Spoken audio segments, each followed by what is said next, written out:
Hello everyone!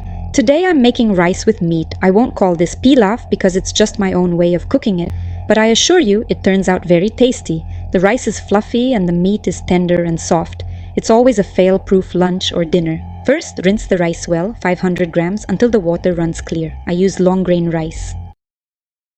Peel 2 or 3 onions and cut into half rings. Cut 500 grams of carrots into thin strips. Cut 500 grams of meat into cubes.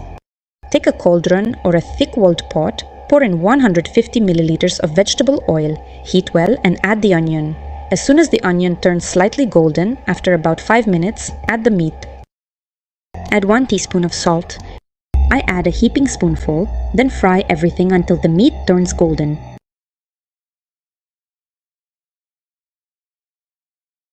Now add the carrots. Add pilaf seasoning to taste. I put in 1.5 tablespoons. Mix everything well. Pour in 250 milliliters of water. Cover with a lid and stew until the carrots are done. It takes about 10 minutes. As soon as the carrots are soft, add the rice. Spread it evenly. Pour in boiling water. For 500 grams of rice, I add 500 milliliters of water.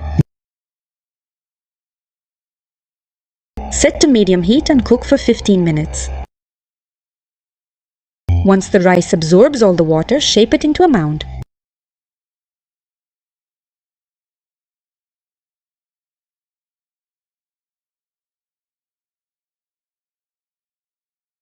Now press the garlic head into the center. Cover with the lid and reduce to minimum heat. Cook for 30 minutes, then turn off. Rice with meat is ready. Mix and serve hot. I like to serve it with a salad of fresh tomatoes and onions. For my taste, it fits perfectly. If you like the recipe, please like, share on social media, or leave a comment. Your feedback means a lot and motivates me to create better content. Please subscribe to my channel and click the bell icon to stay updated with my latest videos. Your support helps me continue making enjoyable, informative content for you. I wish you a wonderful meal and hope you stay healthy and happy. Thank you for watching, and I look forward to sharing more with you soon. Enjoy your meal and take care.